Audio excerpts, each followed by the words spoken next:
Hello friends, bricks part 2 സെഷനിലെ questions ആണ് നമ്മളിന്ന് ഡിസ്കസ് ചെയ്യുന്നത്.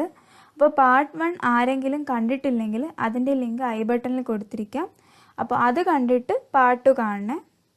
So friends, welcome to our channel.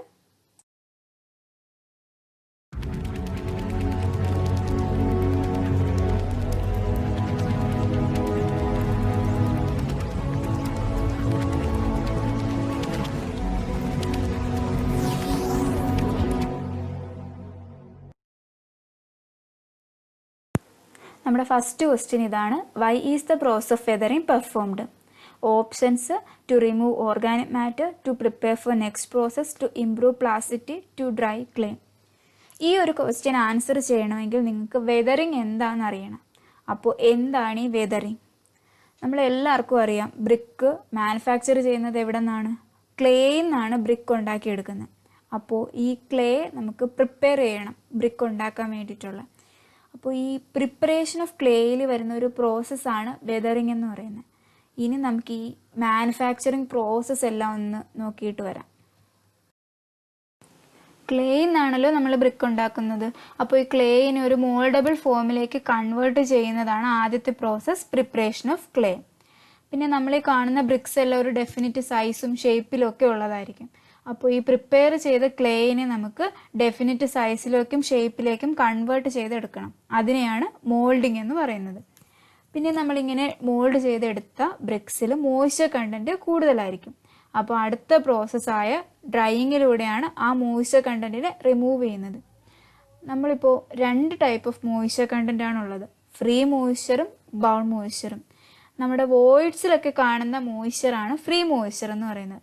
ഈ ഡ്രൈയിങ് എന്ന പ്രോസസ്സിലൂടെ ഫ്രീ മോയ്സ്ചറിനെ ഒഴിവാക്കാൻ പറ്റും.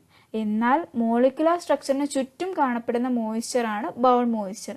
ബ്രിക്ക് ബേൺ ചെയ്താൽ മാത്രമേ ബൗണ്ട് മോയ്സ്ചറിനെ റിമൂവ് ചെയ്യാൻ പറ്റത്തുള്ളൂ. അതുപോലെ ബ്രിക്സിന് സ്ട്രെങ്തും ഹാർഡ്നെസ്സും കൊടുക്കാൻ ബേണിലൂടെ നമുക്ക് സാധിക്കും. സോ ബ്രിക്ക് മാനുഫാക്ചറിങ്ങിൽ ഫസ്റ്റ് പ്രോസസ്സ് പ്രിപ്പറേഷൻ ഓഫ് ക്ലേയിൽ എന്തൊക്കെ സ്റ്റെപ്സ് ആണുള്ളതെന്ന് നോക്കാം. അപ്പോൾ നമ്മൾ ക്ലേ എടുക്കാൻ ഒരു സൈറ്റിൽ ചെന്നിട്ട് അവിടെ നിന്ന് ഡയറക്റ്റായിട്ട് സോയിലിനെ കുഴിച്ചെടുക്കാൻ പറ്റുമോ? പറ്റത്തില്ല. എന്തായിരിക്കും? സോയിലിൻ്റെ ടോപ്പ് ലെയറിൽ ഒത്തിരി ഇമ്പ്യൂരിറ്റീസ് ഒക്കെ ഉണ്ടായിരിക്കത്തില്ലേ? അതുകൊണ്ട് നമുക്ക് ഈ ടോപ്പ് ലെയറിലെ സോയിലിനെ റിമൂവ് ചെയ്ത് കളയണം. അത് ഒരു 20 സെൻറ്റിമീറ്റർ ഡെപ്തിലെ സോയിലിനെയാണ് നമ്മൾ റിമൂവ് ചെയ്യുന്നത്. ഈ ഒരു പ്രോസസ്സിനെ പറയുന്നതാണ് അൺസോയിലിംഗ് എന്ന്. അപ്പോൾ ഈ അൺസോയിലിംഗ് കഴിഞ്ഞാൽ നമുക്ക് അവിടെ നിന്ന് ഡയറക്റ്റായിട്ട് ക്ലേയിനെ കുഴിച്ചെടുക്കാം. ഈ ക്ലേയിനെ കുഴിച്ചെടുത്ത് ഗ്രൗണ്ട് സർഫസിൽ സ്പ്രെഡ് ചെയ്യും. ഒരു 60 to 120 സെൻറ്റിമീറ്റർ ഹൈറ്റിലായിരിക്കും ക്ലേയിനെ സ്പ്രെഡ് ചെയ്യുന്നത്. ആ ഒരു സ്റ്റെപ്പാണ് ഡിഗിങ്ങിൽ വരുന്നത്. ഇനി നമ്മളിപ്പോൾ എന്തായാലും കുഴിച്ചെടുത്ത ക്ലേയിൽ ഒത്തിരി വെജിറ്റബിൾ മാറ്ററും സ്റ്റോൺസും പെബിൾസൊക്കെ ഉണ്ടായിരിക്കും. അപ്പോൾ ഇതിനെല്ലാം നമുക്ക് റിമൂവ് ചെയ്യണം, അല്ലെങ്കിൽ ഇത് ബ്രിക്കത്തിന് ഹാംഫുൾ ആകും. അപ്പോൾ ഈ വെജിറ്റബിൾ മാറ്ററിനെയും പെബിൾസിനെയും സ്റ്റോൺസിനെയൊക്കെ റിമൂവ് ചെയ്യുന്ന പ്രോസസ്സാണ് ക്ലീനിങ്ങിൽ വരുന്നത്. ജസ്റ്റ് ക്ലേയിൽ വെള്ളം ഒഴിച്ച് വാഷ് ചെയ്ത് സീവ് ചെയ്തെടുക്കുകയാണ് ക്ലീനിങ്ങിൽ ചെയ്യുന്നത്. ഇനി അടുത്ത സ്റ്റെപ്പാണ് വെതറിങ്. ഇതാണ് നമുക്ക് നമ്മുടെ ക്വസ്റ്റ്യന് ചോദിച്ചിട്ടുണ്ടായിരുന്നത്. ക്ലേക്ക് ഒരു റിക്വയർഡ് പ്ലാസ്റ്റിസിറ്റി കിട്ടാൻ വേണ്ടി സോഫ്റ്റൻ ചെയ്യുന്ന പ്രോസസ്സിനെയാണ് വെതറിങ് എന്ന് പറയുന്നത്. മൺസൂൺ സീസണിലാണ് വെതറിങ് യൂഷ്വലി ചെയ്യാറ്. നമുക്ക് PSCക്ക് ഒരു ക്വസ്റ്റ്യൻ വരാം, വെതറിങ് എപ്പോഴാണ് ചെയ്യുന്നതെന്ന്. അങ്ങനെ ഒരു ക്വസ്റ്റ്യൻ ചോദിച്ചിട്ടുള്ളതുമാണ്. അപ്പോൾ അതിൻ്റെ ഓപ്ഷൻസിൽ മൺസൂൺ ഉണ്ടായിരിക്കും, വിൻ്റർ ഉണ്ടായിരിക്കും, സമ്മർ ഉണ്ടായിരിക്കും. അപ്പോൾ ആൻസർ വരുന്നത് ഏതാണ്? മൺസൂണാണ് ആൻസർ വരുന്നത്. പിന്നെ നമ്മൾ കഴിഞ്ഞ വീഡിയോയിൽ ബ്രിക്കത്തിന് വേണ്ട ഗുഡ് ഇൻഗ്രീഡിയൻസിനെ കുറിച്ചൊക്കെ പറഞ്ഞിട്ടുണ്ടായിരുന്നു. അപ്പോൾ ക്ലേക്ക് ആവശ്യമായിട്ടുള്ള എന്തെങ്കിലും ഇൻഗ്രീഡിയൻസ് ഉണ്ടെങ്കിൽ അതിനെ ആഡ് ചെയ്യുകയോ അല്ലെങ്കിൽ ആവശ്യമില്ലാത്ത ഇൻഗ്രീഡിയൻസിനെ റിമൂവ് ചെയ്യുകയോ ചെയ്യണം. ആ ഒരു പ്രോസസ്സിനെയാണ് ബ്ലെൻഡിങ് എന്ന് പറയുന്നത്. ഇനിയിപ്പോൾ നമ്മൾ ഈ പ്രിപ്പയർ ചെയ്തിരിക്കുന്ന ക്ലേയിനെ ഒരു മോൾഡബിൾ ഫോമിലോട്ട് കൺവേർട്ട് ചെയ്യണം. ആ ഒരു സ്റ്റെപ്പാണ് ടെമ്പറിങ്ങിൽ വരുന്നത്. ടെമ്പറിങ്ങിനെ നമുക്ക് 2 ആയിട്ട് ക്ലാസിഫൈ ചെയ്യാം, kneading and pugging. Mixing of clay with water ആണ് നീഡിങ് എന്ന് പറയുന്നത്. ആ ഫിഗറിൽ നോക്കിയാൽ നിങ്ങൾക്ക് മനസ്സിലാവും എന്താണ് നീഡിങ് എന്നുള്ളത്. അപ്പോൾ നമുക്ക് ചെറിയ ക്വാണ്ടിറ്റിയിൽ മാത്രം ബ്രിക്ക് മാനുഫാക്ചർ ചെയ്യുന്നെങ്കിൽ നീഡിങ് ഉപയോഗിക്കാം. അടുത്തതാണ് pugging. Grinding of clay with water, ഇതിനെയാണ് പഗ്ഗിങ് എന്ന് പറയുന്നത്. പഗ് മില്ലിലാണ് നമ്മൾ യൂഷ്വലി പഗ്ഗിങ് ചെയ്യാറുള്ളത്. ലാർജർ ക്വാണ്ടിറ്റിയിൽ ബ്രിക്ക് മാനുഫാക്ചർ ചെയ്യുമ്പോഴത്തേക്കുമാണ് പഗ് മില്ല് യൂസ് ചെയ്യുന്നത്. അപ്പോൾ നമ്മുടെ നെക്സ്റ്റ് ക്വസ്റ്റ്യനിൽ പക്മിലിനെ കുറിച്ചാണ് ചോദിച്ചിട്ടുള്ളത്. അപ്പോൾ നമുക്ക് അവിടെ പക്മിലിനെ കുറിച്ച് കൂടുതലായിട്ട് ഡിസ്കസ് ചെയ്യാം. സോ എന്തിനു വേണ്ടിയിട്ടാണ് വെതറിങ് ചെയ്യുന്നതെന്നാണ് നമ്മുടെ ക്വസ്റ്റ്യന് ചോദിച്ചിരുന്നത്. അപ്പോൾ ഇനി ഇതിൻ്റെ ആൻസർ നിങ്ങൾക്ക് തന്നെ പറയാൻ പറ്റുമല്ലോ. അപ്പോൾ ഇതിൻ്റെ ആൻസർ എന്തായിരിക്കും വരുന്നത്? Option C, to improve plasticity. ഇനി നമുക്ക് അടുത്ത ക്വസ്റ്റ്യൻ നോക്കാം. Which of the following is not a part of pugmill? പക്മിലിൻ്റെ കമ്പോണൻസ് നിങ്ങൾക്കൊന്ന് ഫെമിലിയർ ആക്കാൻ വേണ്ടിയിട്ടാണ് ഈ ക്വസ്റ്റ്യൻ ഇവിടെ ഇട്ടത്. അപ്പോൾ നമുക്ക് പക്മിലിൻ്റെ കമ്പോണൻസ് ഏതൊക്കെയാണെന്ന് നോക്കാം. പക്മിലിൻ്റെ കമ്പോണൻസ് എന്തൊക്കെയാണെന്ന് നിങ്ങൾക്ക് ഈ ഫിഗർ നോക്കിയാൽ തന്നെ കാണാൻ പറ്റും. പക്മിലിൻ്റെ ഹൈറ്റ് 2 മീറ്റർ ആണ്. ഒരു കോണിക്കൽ അയൺ ടബുണ്ട്. അതിൻ്റെ ടോപ്പ് കവേർഡാണ്. അതുപോലെ തന്നെ ഈ ബോട്ടം പോർഷൻ ഒരു ടിമ്പർ ബേസിലാണ് ഫിക്സ് ചെയ്ത് വെച്ചിരിക്കുന്നത്. അയൺ ടബിൻ്റെ സെൻറ്ററിൽ ഒരു ഹൊറിസോണ്ടൽ ആംസ് ഫിക്സ് ചെയ്തിട്ടുള്ള വെർട്ടിക്കൽ ഷാഫ്റ്റ് ഉണ്ട്. അതുപോലെ തന്നെ വെഡ്ജ് ഷേപ്ഡ് നൈഫ്സ് ഹൊറിസോണ്ടൽ ആംസിൽ ഫിക്സ് ചെയ്ത് വെച്ചിട്ടുണ്ട്. ഇനി ഈ വെർട്ടിക്കൽ ഷാഫ്റ്റിൻ്റെ ടോപ്പിൽ ലോങ് ആം ഫിക്സ് ചെയ്ത് വെച്ചിട്ടുണ്ട്. അപ്പോൾ ഈ ലോങ് ആം റൊട്ടേറ്റ് ചെയ്യുമ്പോൾ നൈഫ്സ് കൂടി റൊട്ടേറ്റ് ചെയ്യും. പഗ്ഡ് ക്ലേ കളക്ട് ചെയ്യാൻ വേണ്ടി ടിമ്പർ ബേസിൽ ഒരു ഹോളും റാമ്പും പ്രൊവൈഡ് ചെയ്തിട്ടുണ്ട്.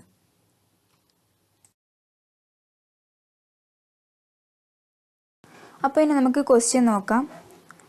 തന്നിരിക്കുന്ന ഓപ്ഷൻസിൽ പക്മിലിലെ കമ്പോണൻ്റ് അല്ലാത്തത് ഏതാണ്? ഹബ്ബ് എന്താണെന്ന് നമുക്കറിയത്തില്ല. ബാക്കിയെല്ലാം പക്മിലിലെ കമ്പോണൻസ് തന്നെയാണ്. അപ്പോൾ ഈ ഹബ്ബ് എന്ന് പറയുന്നത് കപ്ലാൻ ടർബൈനിലെ ഒരു കമ്പോണൻ്റ് ആണ്. സോ ഈ ക്വസ്റ്റ്യൻ്റെ ആൻസർ ഏതായിരിക്കും വരുന്നത്? Option B, hub. ബ്രിക്ക് മാനുഫാക്ചറിങ്ങിലെ സെക്കൻഡ് പ്രോസസ്സ് മോൾഡിങ്ങിൽ നിന്നുള്ളൊരു ക്വസ്റ്റ്യനാണ് അടുത്തത്. അപ്പോൾ ക്വസ്റ്റ്യൻ ഇതാണ്. The size of mould for bricks should be dash the specified size of the bricks. So നമുക്ക് മോൾഡിങ് പ്രോസസ്സ് ഡീറ്റെയിൽ ആയിട്ട് നോക്കിയിട്ട് ഈ ക്വസ്റ്റ്യൻ ആൻസർ ചെയ്യാം. ഓക്കെ, മോൾഡിങ് നമുക്ക് 2 രീതിയിൽ ക്ലാസിഫൈ ചെയ്യാം. Hand moulding and machine moulding. Brick manually prepare ചെയ്തെടുക്കുന്നതിനെയാണ് hand moulding എന്ന് പറയുന്നത്. ഈ ഹാൻഡ് മോൾഡ് ബ്രിക്സിൽ തന്നെ 2 ടൈപ്പ് ഉണ്ട്. Ground moulded bricks and table moulded bricks. ഒരു ലെവൽ ഗ്രൗണ്ട് സർഫസിൽ മോൾഡ് വെച്ചിട്ട് ബ്രിക്ക് പ്രിപ്പയർ ചെയ്യുന്നതിനെയാണ് ഗ്രൗണ്ട് മോൾഡിങ് എന്ന് പറയുന്നത്. നമ്മളിങ്ങനെ ഓരോ പ്രാവശ്യം ബ്രിക്ക് ഉണ്ടാക്കിയിട്ട് മോൾഡ് സാൻഡിലോ വാട്ടറിലോ ഡിപ്പ് ചെയ്തെടുക്കും. ക്ലേ എന്ന് പറയുന്നത് മോൾഡിൽ പറ്റി പിടിക്കാതിരിക്കാനാണ് ഇങ്ങനെ ചെയ്തെടുക്കുന്നത്. അപ്പോൾ നമ്മൾ സാൻഡിലാണ് ഡിപ്പ് ചെയ്യുന്നതെങ്കിൽ അതിനെ സാൻഡ് മോൾഡഡ് ബ്രിക്ക് എന്നും, വാട്ടറിലാണ് ഡിപ്പ് ചെയ്തെടുക്കുന്നതിന് അതിനെ സ്ലോപ്പ് മോൾഡഡ് ബ്രിക്സ് എന്നും പറയും. അപ്പോൾ നമ്മുടെ ഈ സാൻഡ് മോൾഡഡ് ബ്രിക്സിനായിരിക്കും ഷാർപ്പും സ്ട്രെയിറ്റും എഡ്ജസ് ഒക്കെ ഉള്ളത്. മോൾഡിങ്ങിന് ചെയ്യുന്ന സെയിം പ്രോസസ്സ് തന്നെയാണ് നമ്മൾ ടേബിൾ മോൾഡിങ്ങിനും ചെയ്യുന്നത്. പക്ഷേ ഇവിടെ ഒരു ഡിഫറൻസ് മാത്രമേ ഉള്ളൂ. ഇവിടെ 2x1 മീറ്റർ സൈസിൽ ഒരു ടേബിൾ വെച്ചിട്ടാണ് ബ്രിക്ക് മോൾഡ് ചെയ്തെടുക്കുന്നത്. ഇനി നമുക്കിപ്പോൾ കൂടുതൽ ക്വാണ്ടിറ്റിയിൽ ബ്രിക്ക് മാനുഫാക്ചർ ചെയ്യേണ്ടി വരുമ്പോഴത്തേക്കും ഈ ഹാൻഡ് മോൾഡിങ് അത്ര എക്കണോമിക്കൽ ആവത്തില്ല. ആ സമയത്താണ് നമ്മൾ മെഷീൻ മോൾഡിങ് യൂസ് ചെയ്യുന്നത്. അവിടെ മെഷീൻസിനെ നമ്മൾ 2ആയിട്ട് കാറ്റഗറൈസ് ചെയ്തിട്ടുണ്ട്. Plastic clay machine and dry clay machine. Pugged clay മെഷീനിൽ നിന്ന് പുറത്തേക്ക് വരുമ്പോഴത്തേക്കും ഒരു വയർ മെഷ് വെച്ചാണ് കട്ട് ചെയ്തെടുക്കുന്നത് ഇതിനകത്ത്. അതുകൊണ്ട് ഇതിനെ വയർ കട്ട് ബ്രിക്സ് എന്ന് പറയും. അടുത്തത് ഡ്രൈ ക്ലേ മെഷീനാണ്. ഒരു മോൾഡിൽ ക്ലേ വെച്ചിട്ട് മെഷീൻ വെച്ച് പ്രസ് ചെയ്താണ് എടുക്കുന്നത്. അപ്പോൾ നമുക്ക് വെൽ ഷേപ്ഡിലുള്ള ബ്രിക്സ് കിട്ടും. അപ്പോൾ അതുകൊണ്ട് ഇതിനെ പ്രസ്ഡ് ബ്രിക്ക് എന്നും പറയും ഡ്രൈ ക്ലേ മെഷീന്. ഈ ഡ്രൈ ക്ലേ മെഷീനിൽ വെച്ച് ബ്രിക്ക് മേക്ക് ചെയ്യുമ്പോഴത്തേക്ക് നമുക്ക് കുറച്ച് ക്വാണ്ടിറ്റിയിൽ മാത്രം വെള്ളം ആഡ് ചെയ്താൽ മതി. സോ ഇവിടെ ഡ്രൈയിങ് എന്ന് പറയുന്ന പ്രോസസ്സിൻ്റെ ആവശ്യമില്ല. ഡയറക്റ്റായിട്ട് നമുക്ക് ബേൺ ചെയ്തെടുത്താൽ മതിയായിരിക്കും. ഒരു വുഡൻ മോൾഡിൻ്റെ ഫിഗറാണ് ഇവിടെ കൊടുത്തിട്ടുള്ളത്. ഡ്രൈയിങ്ങിൻ്റെയും ബേണിങ്ങിൻ്റെയും ടൈമിൽ ബ്രിക്ക് ഷ്രിങ്ക് ചെയ്യാനുള്ള ചാൻസ് ഉണ്ട്. സോ മോൾഡിൻ്റെ ഇന്നർ ഡയമെൻഷൻസ് ബേൺഡ് ബ്രിക്കിൻ്റെ സൈസിനേക്കാളും 8-12% കൂടുതലായിരിക്കും. നിങ്ങൾക്ക് ഇതിൽ പ്രൊജക്ഷൻസ് ഫോർ ഫ്രോഗ് എന്ന് എഴുതിയിരിക്കുന്നത് കാണാം. എന്താണ് ഈ ഫ്രോഗ്? ബ്രിക്കിൻ്റെ ടോപ്പ് ഫേസിലുള്ള ഒരു ഡിപ്രഷനെയാണ് ഫ്രോഗ് എന്ന് പറയുന്നത്. It forms a key for holding mortar. അതുപോലെ ഇതിൻ്റെ ഡെപ്ത് 10-20 mm ആയിരിക്കും. അതുപോലെ തന്നെ നമ്മുടെ മാനുഫാക്ചറിൻ്റെ ട്രേഡ് നെയിമും ഈ ഫ്രോഗിലുണ്ടായിരിക്കും. അപ്പോൾ ഇനി ഈ ക്വസ്റ്റ്യൻ നിങ്ങൾക്ക് ആൻസർ ചെയ്യാൻ പറ്റുമല്ലോ. എന്തായിരിക്കും ഈ ക്വസ്റ്റ്യൻ്റെ ആൻസർ വരുന്നത്? ഓപ്ഷൻ സി ആയിരിക്കത്തില്ലേ? ഇനി അടുത്ത ക്വസ്റ്റ്യൻ നോക്കാം. The meaning of slope moulded bricks is. എന്താണ് ഈ സ്ലോപ്പ് മോൾഡഡ് ബ്രിക്ക്? നമ്മൾ ഓൾറെഡി പറഞ്ഞായിരുന്നു സ്ലോപ്പ് മോൾഡഡ് ബ്രിക്കിനെയും സാൻഡ് മോൾഡഡ് ബ്രിക്കിനെയും കുറിച്ച്. അപ്പോൾ മോൾഡ് ഡിപ്ഡ് ഇൻ വാട്ടർ, അതാണ് slope moulded bricks. Next question, the frog of a brick is normally made on its. ഇതും നമ്മൾ ഓൾറെഡി ഡിസ്കസ് ചെയ്ത കാര്യമാണ്. ഫ്രോഗ് എവിടെയാണ് നമ്മൾ കൊടുക്കുന്നത്? ബ്രിക്കിൻ്റെ ടോപ്പ് ഫേസിലല്ലേ. So answer is top face. ആണ് the time required by moulded bricks to dry is about. നമ്മുടെ ബ്രിക്സിലുള്ള മോയ്സ്ചർ കണ്ടന്റിനെ 2% ആക്കി റെഡ്യൂസ് ചെയ്യുന്ന പ്രോസസ്സിനെയാണ് ഡ്രൈയിങ് എന്ന് പറയുന്നത്. Drying is of 2 types, natural drying and artificial drying. Free air സർക്കുലേഷനിൽ വെച്ച് ബ്രിക്കിനെ ഡ്രൈ ചെയ്തെടുക്കുന്നതിനെയാണ് നാച്ചുറൽ ഡ്രൈയിങ് എന്ന് പറയുന്നത്. ഇങ്ങനെ ബ്രിക്ക് ഡ്രൈ ആയി കിട്ടാൻ ഒരു 3 to 10 days എടുക്കും. ഇനിയിപ്പോൾ ലാർജ് സ്കെയിലിൽ ബ്രിക്കിനെ ഡ്രൈ ചെയ്തെടുക്കേണ്ടി വരുമ്പോഴത്തേക്കുമാണ് ആർട്ടിഫിഷ്യൽ ഡ്രൈയിങ് അഡോപ്റ്റ് ചെയ്യുന്നത്. നോർമലി നമ്മൾ ഡ്രയേഴ്സിൽ മെയിൻറ്റെയിൻ ചെയ്യേണ്ട ടെമ്പറേച്ചർ <<120 °C ആണ്. ഒരു 1 to 3 daysനുള്ളിൽ തന്നെ ഡ്രൈയിങ് നടക്കും. ഇനിയിപ്പോൾ നിങ്ങൾ ഈ ക്വസ്റ്റ്യൻ ഒന്ന് നോക്കിയേ. ഓപ്ഷൻസിൽ നമുക്ക് 1 to 3 days ഉണ്ട്, 3 to 10 days ഉണ്ട്. അപ്പോൾ ഇതിൽ ഏതാണ് ചൂസ് ചെയ്യേണ്ടത്? നമുക്കിവിടെ ക്വസ്റ്റ്യനിൽ നാച്ചുറൽ ഡ്രൈയിങ് ആണോ ആർട്ടിഫിഷ്യൽ ഡ്രൈയിങ് ആണോ എന്നൊന്നും സ്പെസിഫൈ ചെയ്തിട്ടില്ല. അപ്പോൾ നമ്മൾ ഒന്നും മെൻഷൻ ചെയ്തിട്ടില്ലെങ്കിൽ നാച്ചുറൽ ഡ്രൈയിങ് ആയിട്ട് കൺസിഡർ ചെയ്താൽ മതി. So answer of this question will be option C, 3 to 10 days. അടുത്ത ക്വസ്റ്റ്യൻ നോക്കാം. ദ ഓവർഗ്രൗണ്ട് കണ്ടിന്യൂസ് സ്കിൻ ഈസ് കോൾഡ്. മാനുഫാക്ചർ ഓഫ് ബ്രിക്സിലെ ഒരു ഇമ്പോർട്ടൻ്റ് ഓപ്പറേഷനാണ് ബേണിംഗ്. അപ്പോൾ ഇനി നമുക്ക് ബേണിങ്ങിനെ കുറിച്ച് കുറച്ച് കാര്യങ്ങൾ പഠിക്കാം. ഓൾറെഡി ഡിസ്കസ് ചെയ്തിട്ടുണ്ടായിരുന്നു ഡ്രൈയിങ്ങിലൂടെ ഫ്രീ മോയ്സ്ചറിനെ മാത്രമേ റിമൂവ് ചെയ്യാൻ പറ്റത്തുള്ളൂ എന്ന്. ബൗണ്ട് മോയ്സ്ചറിനെ റിമൂവ് ചെയ്യുന്ന പ്രോസസ്സാണ് ബേണിംഗ്. അതുപോലെ തന്നെ ബേണിങ്ങിലൂടെ ബ്രിക്സിന് സ്ട്രെങ്തും ഹാർഡ്നെസ്സും പ്രൊവൈഡ് ചെയ്യാൻ പറ്റും. ബ്രിക്ക് ബേൺ ചെയ്യുന്ന ടെമ്പറേച്ചർ 1100 °C ആണ്. ഇനിയിപ്പോൾ ഈ ബേണിംഗ് ടെമ്പറേച്ചർ 1100 °C കൂടിക്കഴിഞ്ഞാൽ ബ്രിക്സിന് ഷേപ്പ് ലോസ് സംഭവിക്കും. നമുക്ക് ബേണിങ് ഒന്നുകിൽ ക്ലാമ്പിൽ ചെയ്യാം അല്ലെങ്കിൽ കിന്നിൽ ചെയ്യാം. ക്ലാമ്പ് എന്ന് പറയുന്ന ഒരു ടെമ്പററി സ്ട്രക്ചറാണ്. സ്മാൾ സ്കെയിലിൽ മാനുഫാക്ചർ ചെയ്യുമ്പോഴത്തേക്കുമാണ് ക്ലാമ്പ് ബേണിംഗ് അഡോപ്റ്റ് ചെയ്യുന്നത്. ക്ലാമ്പ് ബേണിംഗ് എന്താണെന്ന് നമുക്കിവിടെ കാണാൻ പറ്റും. ഫ്യൂവലും ബ്രിക്കും ഓൾട്ടർനേറ്റ് ആയിട്ടായിരിക്കും ക്ലാമ്പിൽ വെച്ചിട്ടുള്ളത്. അപ്പോൾ ഇതിൻ്റെ ഒരു പ്രശ്നം എന്ന് പറഞ്ഞാൽ ഫ്യൂവലിന് അടുത്ത് കിടക്കുന്ന ബ്രിക്സ് എല്ലാം ഓവർ ബേൺഡ് ആയിട്ട് പോകും. അത് കാരണം നമുക്ക് ക്ലാമ്പിൽ നിന്ന് കിട്ടുന്ന വെൽ ബേൺഡ് ബ്രിക്സിൻ്റെ ഔട്ട് ടേൺ എന്ന് പറയുന്നത് 60% ഉണ്ടായിരിക്കത്തുള്ളൂ. ഇനിയിപ്പോൾ നമുക്ക് ബ്രിക്സ് ലാർജ് സ്കെയിലിൽ മാനുഫാക്ചർ ചെയ്യാനായിട്ടാണ് കിൻ യൂസ് ചെയ്യുന്നത്. 2 ടൈപ്പ് കിന്നുണ്ട്, ഇൻ്റർമിറ്റൻറ്റ് കിന്നും കണ്ടിന്യൂസ് കിന്നും. നമ്മുടെ ഇൻ്റർമിറ്റൻറ്റ് കിൻസിൽ ലോഡിങ്ങും അൺലോഡിങ്ങും സൈമൾട്ടേനിയസ് ആയിട്ട് നടക്കത്തില്ല. ദാറ്റ് മീൻസ് ഇപ്പോൾ ഒരു സെറ്റ് ഓഫ് ബ്രിക്സ് ലോഡ് ചെയ്യുവാണെങ്കിൽ അത് ബേൺ ചെയ്ത് കൂൾ ചെയ്ത് അതിൻ്റെ അൺലോഡിങ്ങും കഴിഞ്ഞിട്ടേ അടുത്ത സെറ്റ് ഓഫ് ബ്രിക്സ് ലോഡ് ചെയ്യാൻ പറ്റത്തുള്ളൂ. എന്നാൽ കണ്ടിന്യൂസ് കിൻസിൽ ലോഡിങ്ങും അൺലോഡിങ്ങും സൈമൾട്ടേനിയസ് ആയിട്ടായിരിക്കും നടക്കുന്നത്. ഇൻ്റർമിറ്റൻറ്റ് കിന്നിനെ വീണ്ടും 2 ആയിട്ട് ക്ലാസിഫൈ ചെയ്തിട്ടുണ്ട്. Intermittent up draught kiln and intermittent down draught കിൻ.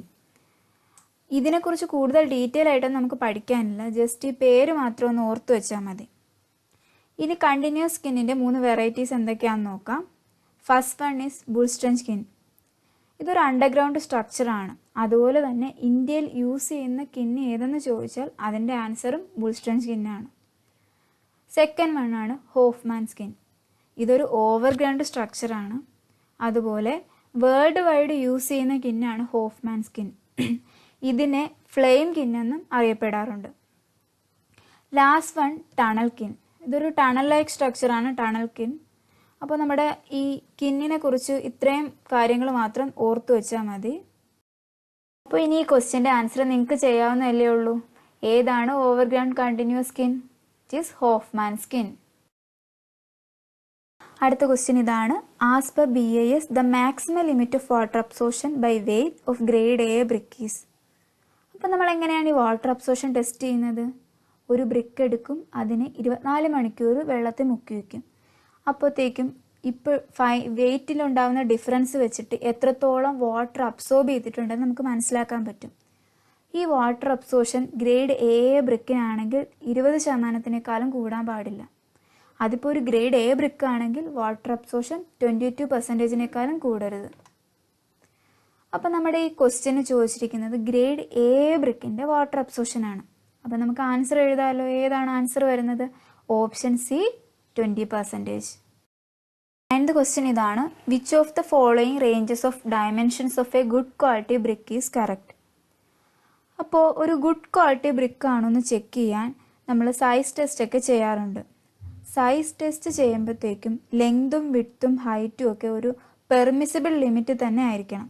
ആ ലിമിറ്റ്സ് ആണ് ഇവിടെ ചോദിച്ചിരിക്കുന്നത്. അപ്പോൾ നമുക്ക് ആ ലിമിറ്റ്സ് എന്തൊക്കെയാണെന്ന് നോക്കാം. ഒരു ബ്രിക്കിൻ്റെ സ്റ്റാൻഡേർഡ് സൈസ് 190x90x90 mm ആണ്. ലെങ്ത് ടെസ്റ്റ് ചെയ്യാൻ സ്റ്റാൻഡേർഡ് സൈസിലുള്ള 20 ബ്രിക്സിനെ ലെങ്ത് വൈസ് അറേഞ്ച് ചെയ്യും. എല്ലാ സ്റ്റാൻഡേർഡ് സൈസിലുള്ള ബ്രിക്സ് ആണെങ്കിൽ ടോട്ടൽ ലെങ്ത് എത്രയാവും വരേണ്ടത്? 20 ബ്രിക്സിനെ ലെങ്ത് വൈസ് അറേഞ്ച് ചെയ്താൽ ടോട്ടൽ ലെങ്ത് 3800 mm ആയിരിക്കത്തില്ലേ വരേണ്ടത്? പക്ഷെ നമുക്കിവിടെ ഒരു ടോളറൻസ് വാല്യൂ പറഞ്ഞിട്ടുണ്ട്. ±120 mm ആണ് tolerance value. That means if the total length of 20 bricks lies in between 3618 mm and 3920 mm, then it is taken as good quality bricks. അതുപോലെ വിഡ്ത്തിലും ഹൈറ്റിലും permissible limit പറഞ്ഞിട്ടുണ്ട്. ബ്രിക്കിൻ്റെ വിഡ്ത്തും ഹൈറ്റും same ആണല്ലോ. ±60 mm ആണ് ഇവിടുത്തെ tolerance value. So width and height should be lies between 1740 mm and 1860 mm. അപ്പോൾ ഇനി നമ്മുടെ ക്വസ്റ്റ്യനിലേക്ക് പോവാം. ഇവിടെ ഓപ്ഷൻസിൽ ലെങ്തിൻ്റെ ലിമിറ്റ് പറഞ്ഞിട്ടുണ്ട്. 368 cm to 392 cm ആണ്. അപ്പോൾ അത് കറക്റ്റ് ആണെന്ന് അറിയാം, നമ്മൾ നേരത്തെ കണ്ടായിരുന്നു. പക്ഷേ വിഡ്ത്ത് പറഞ്ഞിരിക്കുന്നത് എത്രയാണ്? 180 to 210 cm. അത് കറക്റ്റ് ആണോ? കറക്റ്റ് അല്ല. വിഡ്ത്ത് എത്രയാണ് വരേണ്ടത്? 174 to 186 ആണ് വരേണ്ടത്. അതുപോലെ ഹൈറ്റും 174 to 186 cm ആണ് വരേണ്ടത്. ഇവിടുത്തെ ഓപ്ഷൻ കറക്റ്റ് അല്ല. ഇനിയുള്ളത് വെയിറ്റ് ആണ്. ഒരു ബ്രിക്കിൻ്റെ വെയിറ്റ് എന്ന് പറയുന്നത് 30 to 35 Newton ആണ്. പക്ഷേ ഇവിടെ തന്നിരിക്കുന്നത് 25 to 30 Newton ആണ്. അപ്പോൾ ആ ഓപ്ഷനും കറക്റ്റ് അല്ല. അപ്പോൾ ഇവിടുത്തെ ആൻസർ ഏതാണ് വരുന്നത്? Option A, length 368 to 392 cm. അപ്പോൾ നമ്മുടെ ഈ സെഷനിലെ ലാസ്റ്റ് ക്വസ്റ്റ്യൻ ആണ്, A good brick when dropped from the height of 1 meter can. ഒരു ഗുഡ് ക്വാളിറ്റി ബ്രിക്ക് 1 meter ഹൈറ്റിൽ നിന്ന് താഴത്തോട്ട് ഇട്ട് കഴിഞ്ഞാൽ അത് പൊട്ടിപ്പോകാൻ പാടില്ല. അപ്പോൾ ഇവിടുത്തെ ആൻസർ ഏതായിരിക്കും വരുന്നത്? It cannot break. Option B ആണ് ആൻസർ. നമുക്കൊരു എക്സസൈസ് തരാം. ഇതിൻ്റെ ആൻസർ ഏതാണെന്ന് കണ്ടുപിടിച്ച് കമൻറ്റ് ബോക്സിൽ കമൻറ്റ് ചെയ്തിരുന്നാൽ മതി. അപ്പോൾ ക്വസ്റ്റ്യൻ ഇതാണ്, what is the maximum tolerance four length and with respectively. അപ്പോൾ ഈ ക്വസ്റ്റ്യൻ്റെ ആൻസർ നിങ്ങൾ തന്നെ കണ്ടുപിടിച്ചാൽ മതി. അപ്പോൾ നമ്മുടെ ഈ പാർട്ട് 2 സെഷൻ ഇവിടെ കഴിഞ്ഞിരിക്കുകയാണ്. അപ്പോൾ ഈ ഒരു സെഷൻ ഇവിടെ ഉള്ളൂ ബ്രിക്സിൻ്റെ പാർട്ട് 3. അതുകൂടെ കഴിയുമ്പോഴത്തേക്കും ഈ ടോപ്പിക്ക് കംപ്ലീറ്റ് ആവും. അപ്പോൾ ഇനി നമ്മുടെ അടുത്ത ക്ലാസ് ജൂലൈ 2 തേഴ്സ്ഡേ ആയിരിക്കും ഉണ്ടാവുന്നത്.